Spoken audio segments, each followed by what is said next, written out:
नमस्कार मित्रों, education channel में आप सबका स्वागत है।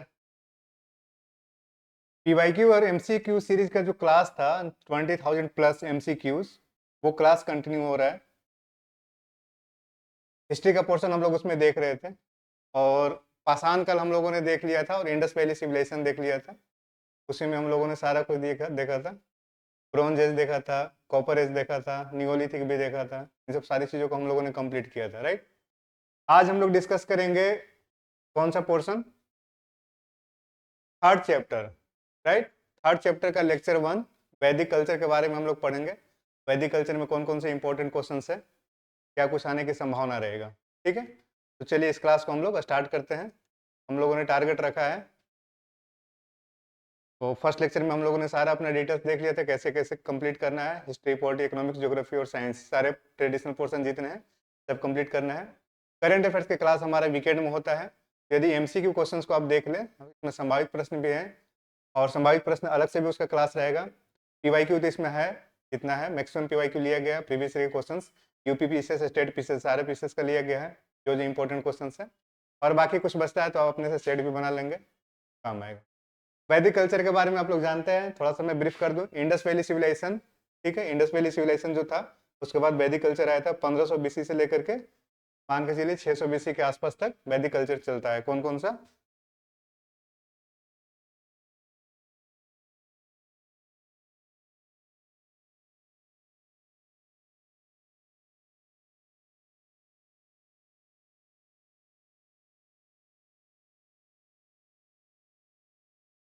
देख लीजिए कल्चर वाइज कैसे था। आपने पाषाण काल पढ़ा था तो 9 पाषाण काल आप लोगों ने देखा था, ठीक है।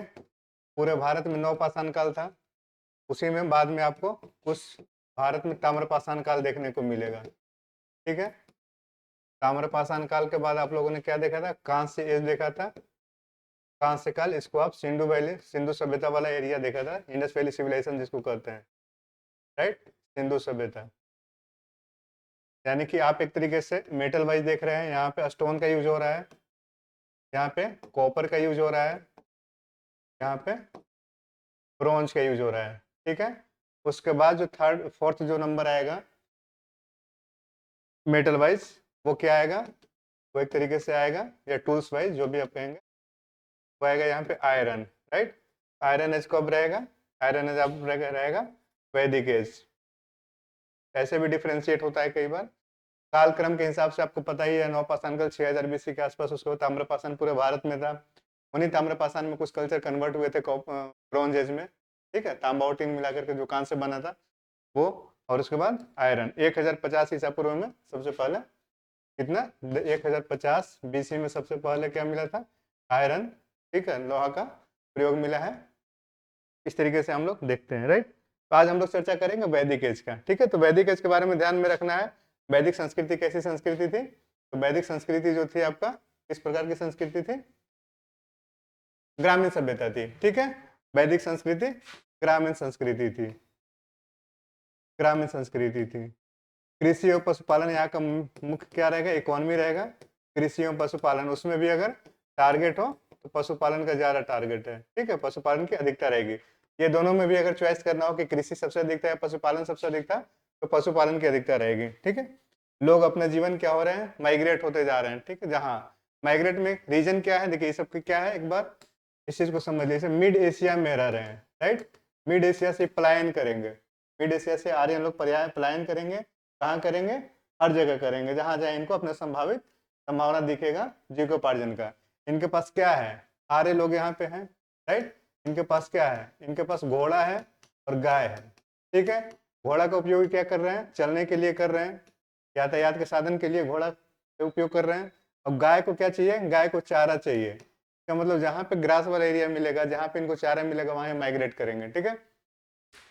तो ऐसा नहीं है कि मिड एशिया से जो आर्यन लोग हैं केवल भारत में आए, हर जगह गए हैं, राइट। वहां से प्रत्येक एरिया में माइग्रेट किए हैं। इंडिया में जो आए थे सप्त सिंधु प्रदेश होते हुए जो इंडिया में एंट्री किए थे, उसके बारे में हम लोगों ने इसे पढ़ेंगे। आप लोग पढ़े भी होंगे बहुत सारे, जो 7 नदियों का जो जिक्र मिलता है, पंजाब के 5 नदियों का जिक्र मिलता है, राइट। नदियों में भी पुराना नाम नया नाम करके पूछता है, वो सब सारी चीजें आपको आएगा।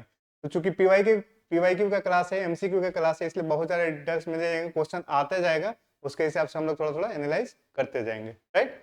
चलिए तो हम लोग क्वेश्चन स्टार्ट करते हैं। क्वेश्चन लेते हैं, अदरवाइज कहेंगे कि सर आप पूरा का पूरा लेक्चर ही ले रहे हैं तो फिर जल्दी जल्दी क्वेश्चन कैसे होगा। तो इसीलिए क्वेश्चन ज़्यादा लेना है और एनालाइज क्वेश्चन के अकॉर्डिंग कर लेंगे, राइट। तो वैदिक काल, वैदिक काल को थोड़ा सा इतना तो आपको पता ही होगा, 2 पार्ट में रहेगा। कौन सा? ऋग वैदिक काल रहेगा, ऋग वैदिक और उत्तर वैदिक रहेगा, ऋग वैदिक और उत्तर वैदिक रहेगा। ऋग वैदिक पोर्शन जो आपका रहेगा, आई थिंक इस पे रेड बेस्ट चलेगा। हाँ, ऋग वैदिक हो गया, अरे उत्तर वैदिक हो गया। इसका टाइम पीरियड 1500 से मान लीजिए 1000 बीसी तक, ठीक है। तो यहाँ पे क्या मानिएगा, 1000 बीसी से लेकर के 600 बीसी तक मान लीजिए करीब, ठीक है। ये उत्तर वैदिक रहेगा, लेटर वैदिक एज रहेगा। ऋग वैदिक काल का मुख्य स्रोत क्या है? लिटरेचर है, ठीक है। आर्कियोलॉजी से नहीं मिला है, मतलब पुरातात्विक साक्ष्य से नहीं मिलता है बहुत ज़्यादा। लिटरेचर बेस है, लिटरेचर में कौन सा? ऋग्वेद का। कौन सा? ऋग्वेद। और बाकी जो तीनों वेद है, तीनों वेद किसका है? अन्य 3 वेद जो है किसके लिए रहेगा? उत्तर वैदिक के लिए रहेगा। अन्य 3 वेद में कौन कौन सा? यजुर्वेद, सामवेद और अथर्ववेद। कौन कौन सा? यजुर्वेद, सामवेद और अथर्ववेद। डिटेल जब पढ़ना हो तो हिस्ट्री के हमारे जो लेक्चर्स हैं वो चल रहा है, उसे भी देख लीजिएगा। वैदिक एज उसमें कंप्लीट हो गया है, ठीक है। लेटर वैदिक वहाँ पे चल रहा है, उस लेक्चर को आप देख लीजिएगा। तो एक एक करके बारीक से हमने हर चीज़ों को देखा है। ऋग्वेद क्या है, यजुर्वेद क्या है, सामवेद क्या है, अथर्ववेद क्या है, ठीक है। बुक्स के विशेषताएं क्या है, क्या उसके मेरिट्स है, उसमें क्या लिखा हुआ है, राइट। इन सब सारी चीज़ों का जिक्र है। बहुत बड़ा एरिया है, टॉपिक काफ़ी बड़ा है, बट समराइज करके हमने काफ़ी कुछ उसमें डिटेल्स में एनालाइज किया है। चलिए क्वेश्चंस लेते हैं, क्योंकि हम लोग को काम में क्वेश्चन लेना है। यदि वही सब लेक्चर करेंगे तो क्वेश्चन हम लोग नहीं ले पाएंगे, ठीक है। आर्य शब्द इंगित करता है, आर्य शब्द किसको इंगित करता है ये बताना है। निर्जाति समूह या एवरी जन, भाषा समूह, श्रेष्ठ वंश। आर्य समूह किसको इंगित करता है? श्रेष्ठ वंश को। ये सब आप लोग एनसीईआरटी में देखे होंगे, ये सब क्वेश्चन वहीं पे लिखा हुआ है सारा। क्लासिकीय संस्कृति में आर्य शब्द का क्या अर्थ है, राइट। क्लासिकीय संस्कृति में आर्य शब्द का क्या अर्थ है बताना है। श्रेष्ठ वंश यानी कि एक उत्तम व्यक्ति, श्रेष्ठ वंश यानी कि एक उत्तम व्यक्ति, सुप्रीम क्लास के व्यक्ति। सबसे पुराना वेद कौन सा है? आपको पता ही है, ऋग्वेद किसका रहेगा? ऋग्वैदिक काल का रहेगा, ऋग्वैदिक काल का रहेगा। अब बाकी जो तीनों, ये और ये तीनों किसका रहेगा? उत्तर वैदिक काल का रहेगा, उत्तर वैदिक काल का रहेगा। अभी हम लोगों ने जस्ट चर्चा किया, ठीक है, उत्तर वैदिक काल का रहेगा, राइट। यानी कि यजुर्वेद, सामवेद और अथर्ववेद तीनों किसका रहेगा? उत्तर वैदिक काल का रहेगा। और ऋग्वेद किसका रहेगा? ऋग्वैदिक काल का रहेगा, राइट। तो ऋग्वैदिक काल के अगर स्रोत के बारे में कहना हो किससे जानकारी मिलेगी तो ऋग्वेद से मिलेगी, ठीक है। चलिए, तो सबसे पुराना वेद कौन सा हो जाएगा? ऋग्वेद हो जाएगा। त्रय नाम क्या है? त्रय नाम बताना है क्या है, ठीक है। त्रय क्या रहेगा? तो 3 वेद को त्रय कहते हैं, 3 वेद को त्रय कहा जाता है। हिंदू धर्म के 3 देवताओं का, 3 मौसमों का नहीं, त्रय नाम 3 वेदों को कहा जाता है। इस वैदिक ग्रंथ में वर्ण शब्द का सर्वप्रथम नाम उल्लेख मिलता है। वर्ण शब्द का सबसे पहले उल्लेख किसमें मिलता है, ठीक है। तो वर्ण शब्द का सबसे पहले उल्लेख किसमें मिलेगा? ऋग्वेद में मिलेगा। लेकिन ध्यान में रखना है, ऋग्वेद में जो वर्ण है 3 ही है, ठीक है। ऋग्वेद में 3 वर्ण का जिक्र मिलता है। जो चौथा वर्ण जो शूद्र वर्ण है, 4 वर्ण तो जानते ही होंगे आप लोग, पढ़े होंगे, तो बहुत बेसिक है ये सब, ठीक है। ब्राह्मण, क्षत्रिय, वैश्य और शूद्र 4 वर्ण होता है। तो चारों वर्ण का उल्लेख सबसे लास्ट में मिलता है। कहाँ पे? पुरुष सूक्त में जो मिलता है आपको, तो वो क्या है? ऋग्वेदिक का लास्ट पेज है, तो आप उसको उत्तर वैदिक काल मान सकते हैं। तो इसीलिए किस वैदिक ग्रंथ वन शब्द का सर्वप्रथम नाम उल्लेख? तो ऋग्वेद में। लेकिन 3 का ही मिलता है, चौथा जो है सबसे लास्ट पेज में मिलता है, तो आप उसको उत्तर वैदिक में रहते हैं। इसीलिए कई बार क्वेश्चन आता है कि चारों वर्ण का सर्वप्रथम उल्लेख किसमें मिलता है, तो पुरुष सूक्त में है, लेकिन उसको मेन उत्तर वैदिक काल में माना जाता है, राइट। वर्ण व्यवस्था से संबंधित पूर्व सूक्त मूलतः पाया जाता है। देखिए, अभी हम लोगों ने पूर्व सूक्त के बारे में चर्चा किया। पूर्व सूक्त है किसका? वैसे तो पाठ है ऋग्वेद का, ऋग्वेद के पूर्व सूक्त में मिलता है, ठीक है। वर्ण व्यवस्था से संबंधित पूर्व सूक्त किसमें पाया जाता है? ऋग्वेद से मिलता है। लेकिन चारों वर्णों का अगर कहा जाए तो एक तरीके से उत्तर वैदिक काल में आप उसको कोरिलेट कर सकते हैं। सुमेलित कीजिए, बताइए इसका आंसर क्या होगा। अथर्ववेद किससे संबंधित है? औषधियों से संबंधित है, ठीक है। अथर्ववेद औषधि हो गया, या जादू टोना हो गया। अथर्ववेद में और क्या रहेगा? जादू टोना रहेगा, तंत्र मंत्र रहेगा, राइट, मेडिसिन वगैरह औषधि रहेगा, ठीक है। ऋग्वेद किससे रहेगा? ऋग्वेद में गॉड के बारे में कहा जाएगा, ईश्वर महिमा। यजुर्वेद किससे रहेगा?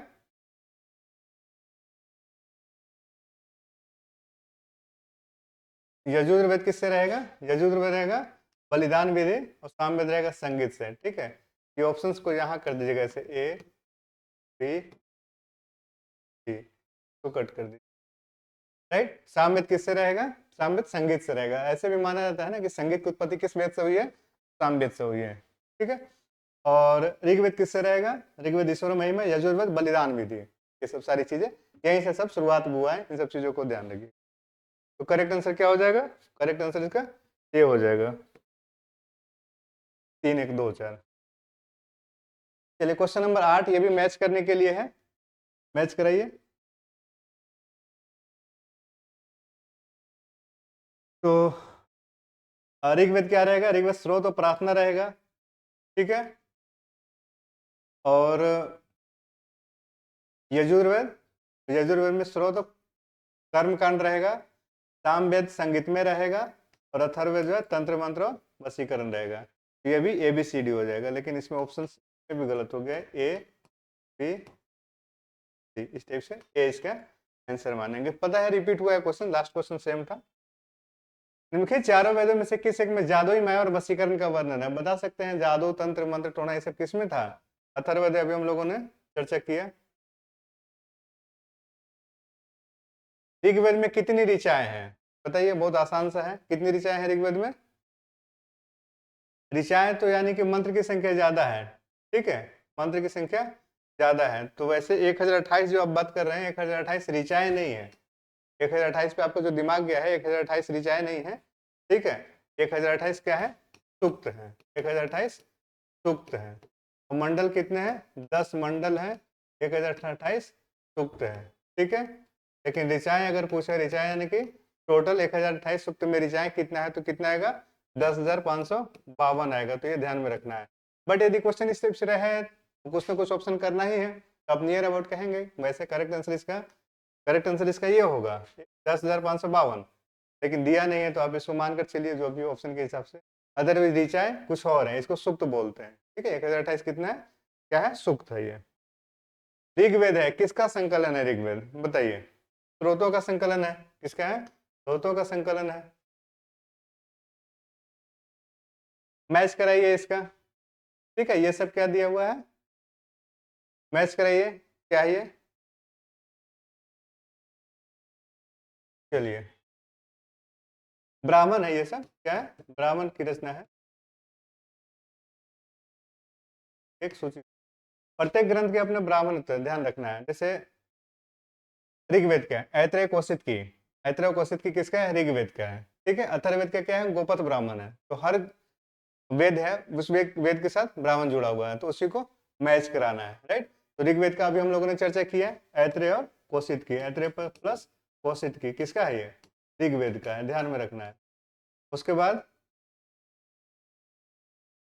सामवेद का क्या हो जाएगा? सामवेद का शतपथ हो जाएगा। अथर्ववेद का गोपथ हो जाएगा। यजुर्वेद का पंचविश हो जाएगा। इस तरीके से कुछ कुछ ब्राह्मण है उसको याद रखना है। अथर्ववेद का एक ही है, गोपथ याद रखना है। ऋग्वेद का ऐत्रेय कौशिकी है, उसको याद रखना है। राइट, सामवेद का शतपथ हो गया। यजुर्वेद का कौन सा हो गया? पंचविश। ठीक है, ये सब पंचविश हो गया। जैमिनीय हो गया, ये सब किसका है? यजुर्वेद का है। तो करेक्ट आंसर इसका क्या हो जाएगा? 1 3 4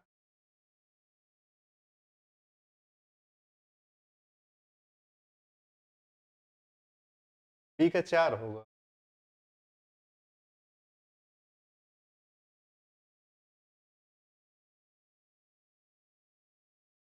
ऋग्वेद का कौन सा हो जाएगा? सामवेद का पंचविश हो जाएगा। यजुर्वेद का शतपथ हो जाएगा। अथर्ववेद का गोपथ, ऋग्वेद का ऐत्रेय, टाइप से। ठीक है, ऋग्वेद के ऐत्रेय कौशिक की, और सामवेद का पंचविश, जैमिनीय, षड्विश, ये सब। अथर्ववेद का गोपथ, राइट। यजुर्वेद का शतपथ, शतपथ ब्राह्मण किसका? यजुर्वेद का। तो सी हो जाएगा इसका करेक्ट आंसर। ठीक है, एक दो ब्राह्मण है उसको याद कर लीजिएगा, फिर मैच करने में आसान हो। निम्नलिखित में से कौन सा ब्राह्मण ग्रंथ ऋग्वेद से संबंधित है? बताइए, अभी हमने बताया था कौन कौन सा? ऐत्रेय और कौशिक की। कौन सा? ऐत्रेय और कौशिक, एक करके याद रखिएगा। ऐत्रेय प्लस कौशिक की किसका है? ये ऋग्वेद का है। ऐत्रेय हो गया किसका? ऋग्वेद का हो गया। ऋग्वेद का ब्राह्मण पूछेगा कौन सा होगा तो ऐतरेय ब्राह्मण। गोपद किसका हो जाएगा? गोपद हो जाएगा आपका अथर्ववेद का हो जाएगा, राइट। गोपद ब्राह्मण संबंधित है तो क्लियर है, किसका हो जाएगा? अथर्ववेद से हो जाएगा गोपद ब्राह्मण। ऋग्वेद का कौन सा मंडल पूर्णतः सोम को समर्पित है? बताइए, कुछ कुछ मंडल जो है किसी किसी गॉड को डेडिकेटेड है, ठीक है। तो ये बताना है कि सोम को कौन सा मंडल समर्पित है, ठीक है। बताइए, इसका आंसर बहुत आसान है, आप लोग पढ़े होंगे, इसलिए सब आंसर मिल जाता है इन सबका। तो कौन सा मंडल समर्पित है? नवा मंडल जो है ऋग्वेद का नवा मंडल सोम देवता से संबंधित, जो सोमरस का पान जो करते हैं, ठीक है, इसके लिए। ऋग्वेद संहिता का नवा मंडल पूर्णतः किसको समर्पित है? तो आसान सा है, सोम और इस पे पर नामांकित देवता है, ठीक है, क्लियर है। या संबंधी विधि विधानों का पता चलता है, राइट, किससे? यजुर्वेद से। क्या संबंधी विधि विधानों का पता चलता है? मतलब यज्ञ संबंधी विधि विधानों का पता चलता है यजुर्वेद से। निम्नलिखित में से किसका संकलन ऋग्वेद पर आधारित है? यजुर्वेद, सामवेद, अथर्ववेद, इनमें से कोई नहीं। ऋग्वेद पर कौन सा आधारित है? सामवेद। तो सामवेद के बारे में कहा जाता है कि मैक्सिमम चीजें वहीं से लिया गया, उसी बेस पे ये इसकी रचना की गई है। भारत के किस स्थल की खुदाई से लौह धातु के प्रचलन का प्राचीनतम प्रमाण मिलता है? बहुत इंपॉर्टेंट है, कई बार पूछता है, क्योंकि यहीं से आपको पता चलता है कि आयरन एज है ये, ठीक है, आयरन एज यहीं से पता चलता है। और कहाँ से मिला है? ये अतरंजी खेड़ा से मिला है, ठीक है, अतरंजी खेड़ा से मिला, अतरंजी खेड़ा से। उपनिषद पुस्तकें हैं, किस पे लिखा गया उपनिषद? बताइए, आसान सा है, बता सकते हैं आप, किस चीज पे लिखा हुआ है? दर्शन पर। उत्तर वैदिक काल में जो बहुत बढ़िया कॉन्सेप्ट है, लेकिन अब इसको डिटेल्स में जाएंगे तो काफी लंबा टाइम लग जाएगा। उपनिषद काल में कुछ ब्राह्मण थे जो कर्म कांड और जो बलि है इनसे संतुष्ट नहीं थे, ठीक है, तो वे लोग क्या करते थे, जंगल में जाते थे, जंगल में जाकर के वहां से सीख कर आते थे, फिर राजा के साथ उनका टॉक होता था। और उसके बाद है क्या उपनिषद में? बेसिकली आत्मा, ठीक है, परमात्मा, और आत्मा और परमात्मा के बीच जो संबंध है, इन सब चीजों के बारे में जिक्र होता है। तो डिफरेंट डिफरेंट टाइप से वो अपना लॉजिक देते थे, राजा में क्यूरियोसिटी रहता था। ये सब क्यों है? क्योंकि सोसाइटी में डिमांड है, समाज में इसकी डिमांड थी, समाज में इसकी जरूरत थी, इसीलिए। तो अलग अलग टाइप के देखेंगे, कभी मैं आप क्लास में देखिएगा, वैदिक एज में हम लोग चर्चा करेंगे तो कैसे कैसे क्वेश्चन पूछते थे, तो जवाब इस तरीके से दिया जाता था कि उसका कुछ कंक्लूजन नहीं आता था। यानी कि उपनिषद जो यहाँ पे स्टडी कराया जा रहा है, किया जा रहा है, बहुत कॉम्प्लिकेटेड है, कॉमन मैन के समझ में अभी नहीं आ रहा है। उपनिषद जो लेटर वैदिक एज का रहेगा, कॉमन मैन के समझ में नहीं आएगा।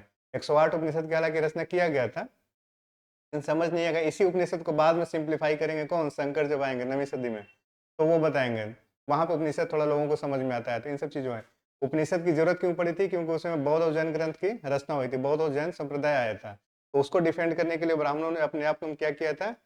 मॉडिफिकेशन करना शुरू किया था, ठीक है। तो इसी आप देखेंगे कि लेटर वैदिक है जो उत्तर वैदिक काल के अंतिम समय में 62 धार्मिक संप्रदाय ज्ञात है, यानी कि 62 धार्मिक संप्रदाय, ये एनसीईआरटी बोलता है, एनसीईआरटी किताब।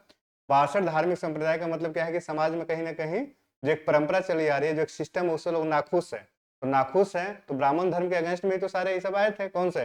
बौद्ध, जैन और बहुत सारे आए थे, आजीवक हो गया, बहुत सारे थे।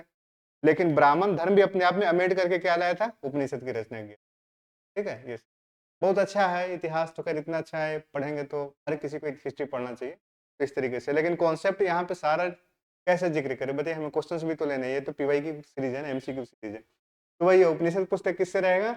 दर्शन पे। दर्शन में भी कई बार पूछ देगा किस प्रकार के दर्शन? तो दर्शन क्या होता है? दर्शन होता है आत्मा, परमात्मा, और आत्मा और परमात्मा के बीच में संबंध, ठीक है। और ये दर्शन भी लिखा कैसे जाता है? सोसाइटी के हिसाब से लिखा जाता है, जैसा सोसाइटी रहेगा उस हिसाब से दर्शन आएगा। अब देखेंगे, अगर इकोनॉमी मजबूत है, सोसाइटी में अगर इकोनॉमी मजबूत है, लोग इकोनॉमिकली साउंड है, तो उस टाइप से दर्शन आएगा, ठीक है। अगर इकोनॉमी जकड़ा हुआ, सोसाइटी जकड़ा हुआ है, इकोनॉमी कमजोर है, फ्यूडल सिस्टम है, सामंती सिस्टम है, तो शंकर जी आएंगे, बोलेंगे कि जीवन एक माया है, राइट। इस तरीके से ही दर्शन का विकास होता है। उपनिषदों का मुख्य विषय क्या है? तो सिंपल सा है, क्या है? दर्शन है, राइट। विधि, विधि किसका रहेगा? आप मनुस्मृति के बारे में चर्चा किए थे, वो विधि का रहेगा, उसमें लो है, लो का बुक है वो। निम्नलिखित में से किस एक वैदिक साहित्य में मोक्ष की चर्चा मिलती है? मोक्ष की चर्चा किस में मिलती है? बताइए, उपनिषद में मिलेगा, ठीक है। क्यों? क्योंकि यम नचिकेता का जो डिस्क्रिप्शन आप सुने हैं, जो कन्वर्सेशन दिखा रहा था, यम होना चाहिए कहता का क्या है वो? कठ उपनिषद का ही है ना सब्जेक्ट, कठोपनिषद का ही सब्जेक्ट है, तो यानी कि इसके बारे में है, मोक्ष की चर्चा मिलती है उसमें, इस टाइप से क्वेश्चंस करते हैं ना वो। अध्यात्म ज्ञान के विषय में नचिकेता और यम, देखिए नचिकेता और यम का संवाद किस उपनिषद में प्राप्त होता है, राइट, किसमें प्राप्त होता है, कठोपनिषद में, राइट, कठोपनिषद में या कठोपनिषद को बोलते हैं, एक साथ मिलाएंगे सब तो कठोपनिषद आएगा। क्लियर है, कोई दिक्कत नहीं होनी चाहिए इन सब चीजों में। नचिकेता आख्यान का उल्लेख किसमें मिलता है, कठोपनिषद में, रिपीट कर लीजिए, कोई दिक्कत नहीं, सब क्वेश्चन आने के संभावना रहेगा। उपनिषद काल के राजा अश्वपति कहाँ के शासक थे, ठीक है, उपनिषद काल के जो राजा अश्वपति थे कहाँ के शासक थे, के थे, किसके थे, के थे। क्योंकि इनमें से वैदिक साहित्य का सही क्रम कौन सा है, ऑर्डर वाइज बताना है कि सही क्रम कौन सा है, ठीक है। तो पहले क्या हो जाएगा, पहले वैदिक संहिताएं रची जाएंगी, उसके बाद ब्राह्मण आएगा, फिर आरण्यक आएगा, और भी हम लोगों ने जस्ट पढ़ा लास्ट में उपनिषद आएगा। यानी जो वेद हो गया तो वेद के अपने ब्राह्मण रहेंगे, ठीक है, यानी कि वेद के अपने संहिता, तो वैदिक संहिता बोल रहे हैं, उसके बाद अपने ब्राह्मण रहेंगे, और उसके बाद आरण्यक, आरण्यक क्या है, आरण्यक, उसके बाद उपनिषद। आरण्यक भी जंगल में,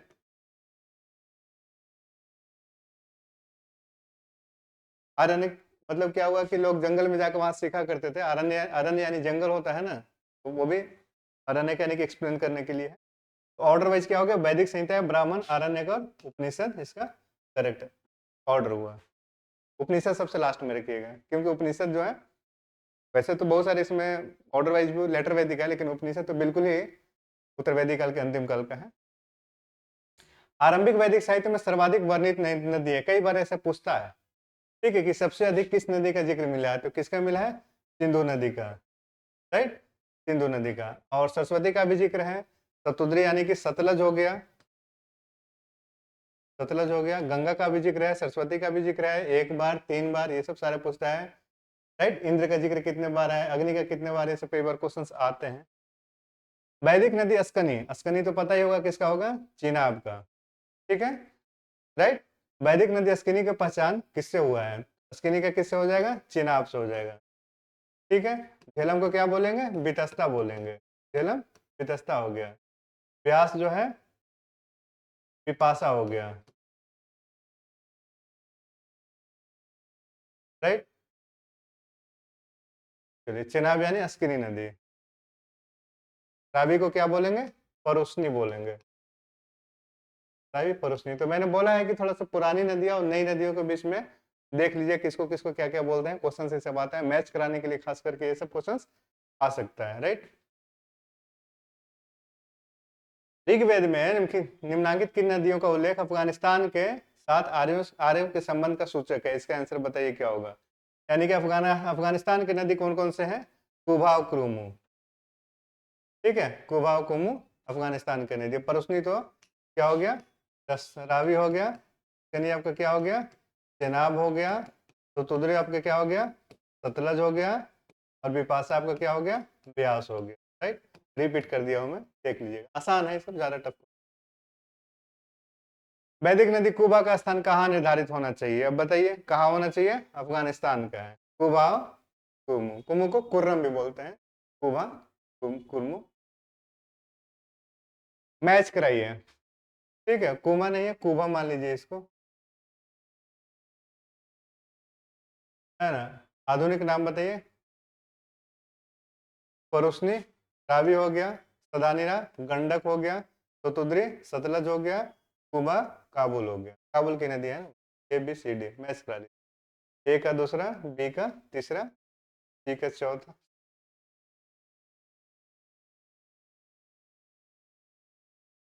दो तीन, सी का पहला, हाँ गंडक, डी का चौथा, ठीक है, यानी कि बी हो जाएगा इसका करेक्ट, ए का दूसरा, बी का तीसरा, सी का पहला, डी का चौथा, राइट, करेक्ट, ठीक है। देख लीजिए, कुबा यानी कि काबुल, परुस्नी यानी कि रावी, सदानीरा, सदानीरा यानी कि गंडक, सतुद्री यानी कि सतलज। सदानीरा का जिक्र है ना उत्तर वैदिक काल में, ठीक है, एक्सटेंशन के समय है कि जब ऋग्वैदिक काल का एक्सटेंशन हो रहा है, तो उस समय गंडक नदी का जिक्र आया है। निम्नलिखित में से कौन सी प्रथा चतुष्ट वेदोत्तर काल में प्रचलित हुई, वेदोत्तर काल में प्रचलित हुई, बताइए कौन सी प्रथा जो है वेदोत्तर काल में प्रचलित हुई। धर्म अर्थ काम मोक्ष, ये जो चार है, धर्म अर्थ काम मोक्ष। ये कब का है? ये भी वैदिक वेदोत्तर काल में यानी कि उत्तर वैदिक का है। ब्राह्मण क्षत्रिय वैश्य शूद्र,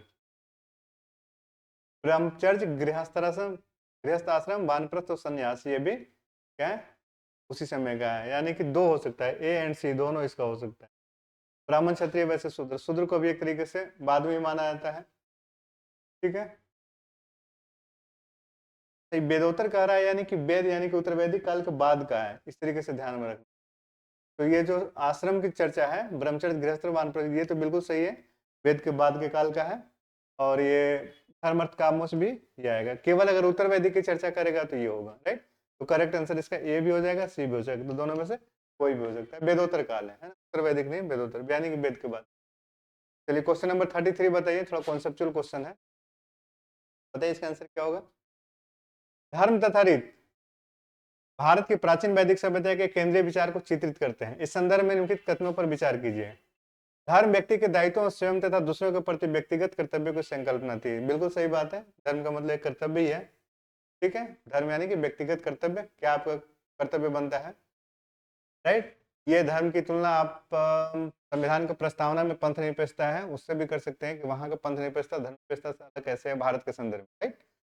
सेकुलर टर्म है, बट इंडिया के संदर्भ में जो ठीक है प्रस्तावना में पंथ निरपेक्षता लिखता है, और तो पंथ निरपेक्ष और धर्म निरपेक्ष में क्या अंतर है बारीक से वहां पे पढ़ेंगे, लेक्चर्स हैं देख लीजिएगा। रित मूलभूत नैतिक विधान था, रित मूलभूत नैतिक विधान था जो सृष्टि और इसमें अंतर्निहित सारे तत्वों के क्रियाकलापों को संचालित करता था। बिल्कुल सही है, रीत भी सही है और धर्म भी सही है, यानी कि करेक्ट आंसर क्या हो जाएगा, एक और दो दोनों हो जाएगा। भारतीय संस्कृति के अंतर्गत रीत का अर्थ क्या है? रीत का मतलब क्या होता है बताइए। रीत का मतलब क्या हुआ? प्राकृतिक नियम, ठीक है, जो लॉ ऑफ नेचर है उसी को आप रीत करते हैं। मुख्य वैदिक देवताओं में से किसे उनका पुरोहित माना जाता था, ठीक है। फिर वैदिक देवताओं में किसे उनका पुरोहित माना जाता था, कौन थे पुरोहित इसके? अग्नि, बृहस्पति, चौस, इंद्र, कौन थे? बृहस्पति थे, पुरोहित थे, ठीक है, बृहस्पति पुरोहित थे। उनके में से कौन सी वह ब्रह्मवादिनी थी जिसने कुछ वेद मंत्रों की रचना की थी, बताइए। लेडीज हैं, कौन सी एक थी जिन्होंने वेद मंत्रों की रचना की थी? इंपॉर्टेंट है, कई बार क्वेश्चन से आता है। तो ये एक तरीके से स्कॉलर जो है, लेडी स्कॉलर, ऋग्वैदिक काल के भी पूछते हैं, लेटर वैदिक काल के भी पूछते हैं, तो आपको बताना है अभी ऋग्वैदिक काल के स्कॉलर कौन है, राइट। तो ऋग्वैदिक काल का स्कॉलर कौन है, नाम बता दीजिए, और उसके बाद लेटर वैदिक काल का स्कॉलर कौन है उसका भी नाम आपको बताना है, ठीक है। बताइए क्या होगा इसका करेक्ट आंसर? लोपामुद्रा, कौन? लोपामुद्रा, ठीक है। ऋग्वैदिक काल में निष्क शब्द का प्रयोग आभूषण के लिए होता है, किंतु परवर्ती काल में उसका प्रयोग किस रूप में हुआ था? अभी तो आभूषण के रूप में हो रहा है, यानी कि जैसे बार्टर सिस्टम तो हालांकि इंडस वैली सिविलाइजेशन की विशेषता थी, लेकिन यहाँ पे भी कुछ चलता था। तो यहाँ पे क्या चलता था, बार्टर सिस्टम वैसे तो नहीं चलता था कि वस्तु देकर के वस्तु लेना, वस्तु विनिमय प्रणाली जो होता है, जो बार्टर सिस्टम, हालांकि आज के डेट में भी चल रहा है। आज के डेट में हमारे कंट्री भी कई सारे के साथ बार्टर सिस्टम करता है कि आप ऑयल लेना है तो ऑयल ले लीजिए, बदले में आप जो एक्सपोर्ट कर सकते हैं वो उनको दे दीजिए। कई बार ऐसा होता है, फॉरेन करेंसी की कमी होती है या फॉरेन करेंसी जिसके पास नहीं होता है, राइट। इंडस वैली सिविलाइजेशन में बार्टर सिस्टम कैसा था? इंडस वैली सिविलाइजेशन में कैसा था? सर्विस देना है तो सर्विस दे दीजिए, उसके बदले वस्तु दे दीजिए, या वस्तु है तो वस्तु देकर वस्तु ले लीजिए, इसको वस्तु विनिमय प्रणाली भी कहते थे। वैदिक एज में क्या देखने को मिलता है? वैदिक एज में कोई क्वाइन वगैरह नहीं था, तो क्या था? तो वैदिक एज में जो आपका ज्वेलरी होता है, राइट, उसी को एक निस्क कहते हैं, गोल्ड का होता था, तो वो देकर के आपको सामान वगैरह खरीदते हैं, कुछ वस्तु वगैरह खरीदते हैं, तो वही कह रहा है कि ऋग्वैदिक काल में निस्क शब्द का प्रयोग एक आभूषण के लिए होता था, ठीक है, यानी कि आभूषण देकर के आपको कुछ परचेज करना है तो कर लीजिए। बट परवर्ती काल में यानी कि उत्तर वैदिक काल में उसका प्रयोग किस अर्थ में हुआ? तो एक तरीके से कॉइन के रूप में होने लगा, सिक्का के रूप में होने लगा उसका प्रयोग, ठीक है। ऋग्वैदिक काल में निष्क किस अंग का आभूषण था? निष्क वैसे कहाँ पे पहना जाता था? तो गला का था, ठीक है, गला में जो पहना जाता था निष्क। प्राचीन भारत में निष्क जाने जाते थे, क्या थे? निष्क स्वर्ण आभूषण थे। निशाका या निष्क भी लिखते हैं, जो भी लिखना हो, निष्क भी स्वर्ण आभूषण। बोगस क्यों महत्वपूर्ण है? बहुत इंपॉर्टेंट है अभिलेख के लिए। बोगस क्यों महत्वपूर्ण है ये बताइए। क्योंकि यहाँ से प्राप्त अभिलेखों में वैदिक देवताओं देवियों का नाम उल्लेख मिलता है, ठीक है। और 4 देवताओं का यहाँ पे नाम मिलता है, कौन कौन सा है? अग्नि, मित्र, वरुण और नासत्य। 4 देवताओं का नाम मिलता है बोगस के अभिलेख में। मध्य एशिया का ही अभिलेख, ठीक है, बहुत पुराना अभिलेख। तो करेक्ट आंसर क्या हो जाएगा? ये हो जाएगा। यहाँ से प्राप्त अभिलेखों में वैदिक देवताओं देवियों का नाम उल्लेख मिलता है। निम्नलिखित अभिलेखों में से कौन सा ईरान से भारत में आर्यों के आने की सूचना देता है? तो ऑब्वियस है, यही देता है, कौन सा? बोगस कोई। इसी से पता चलता है कि आर्यन लोग कहाँ से आए थे, तो ईरान से भारत में आए थे। 14वीं सदी ईसा पूर्व का एक अभिलेख जिसमें वैदिक देवताओं का वर्णन है, कौन सा है? बताइए। बोगस कोई हो जाएगा। 14वीं सदी ईसा पूर्व का है, राइट।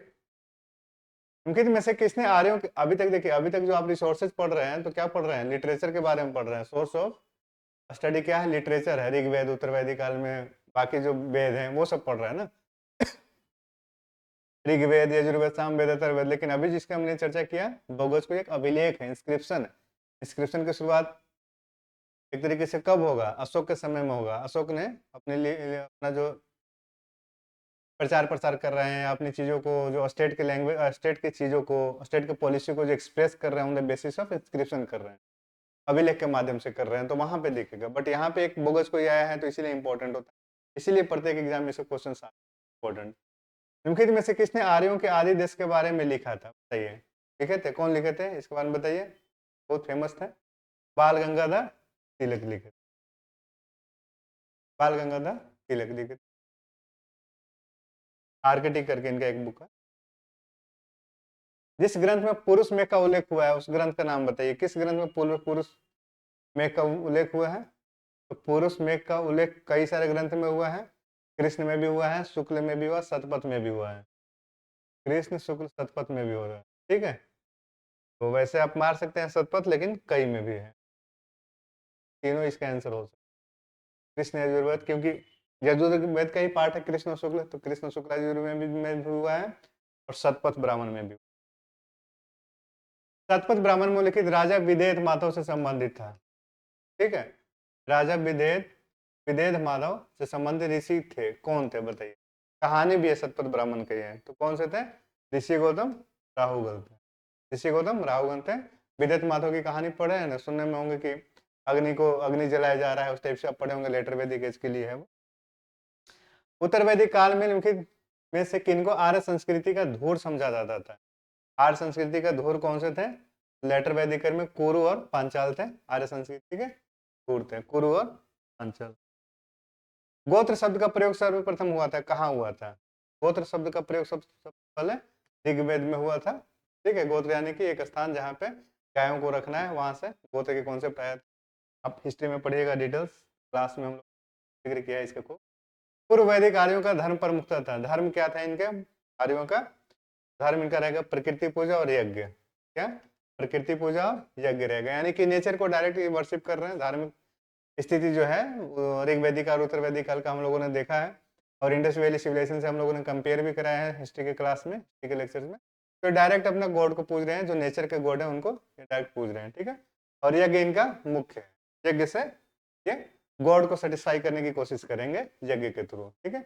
और इसी में बलि वगैरह ज्यादा चलता है जो सोसाइटी के अगेंस्ट में हो जाता है, कर्मकांड जिसको कहते हैं, बलि और कर्मकांड। ऋग्वेद काल में जनता निम्न में से मुख्यतः किसमें विश्वास करती थी? तो वही है, किसमें विश्वास करेगी?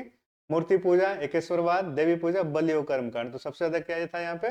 बलि और कर्मकांड था, जिसके अगेंस्ट में बाद में बहुत सारे अन्य धार्मिक संप्रदाय आए थे, बौद्ध, जैन, ठीक है, और भी कई सारे थे। और ब्राह्मण धर्म अपने आप में अमेंड करके फिर क्या किया था? सुधार करके उपनिषद की रचना किए थे। प्रसिद्ध 10 राजाओं का युद्ध किस नदी के तट पर लड़ा गया था? तो अभी से बहुत फेमस है, परुष्णी नदी के किनारे, परुष्णी यानी कि रावी नदी के किनारे, ठीक है। 10 राजाओं का युद्ध इंपॉर्टेंट है। दसराग्य युद्ध भी इसको कहते हैं, दसराग्य युद्ध भी कहते हैं।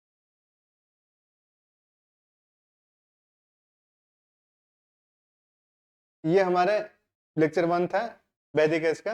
वैदिक एज के जितने भी इंपॉर्टेंट क्वेश्चन थे इसमें कर लिए थे। और भी यदि क्वेश्चन आपको लगता है तो लीजिएगा, किसी को इशू हो तो चैट कर लीजिएगा। इसका पीडीएफ और भी लेक्चर्स के लिए अलग अलग देखिए दिया हुआ है।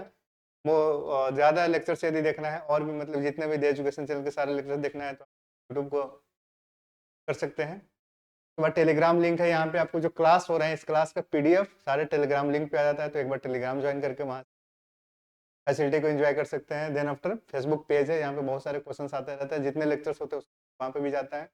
क्विज वाला बहुत सारे क्वेश्चंस रहते हैं इंपॉर्टेंट, उसमें इन्फॉर्मेशन भी रहते हैं, तो आप इसे भी कर लीजिएगा। और ये द एजुकेशन का ऐप है जो यहाँ पे लेक्चर्स हो रहे हैं सारा एक ऐप में भी जाता है, फ्री में ही है, बहुत सारे चीज़ें वहाँ से आप इसका फैसिलिटी उठा सकते हैं।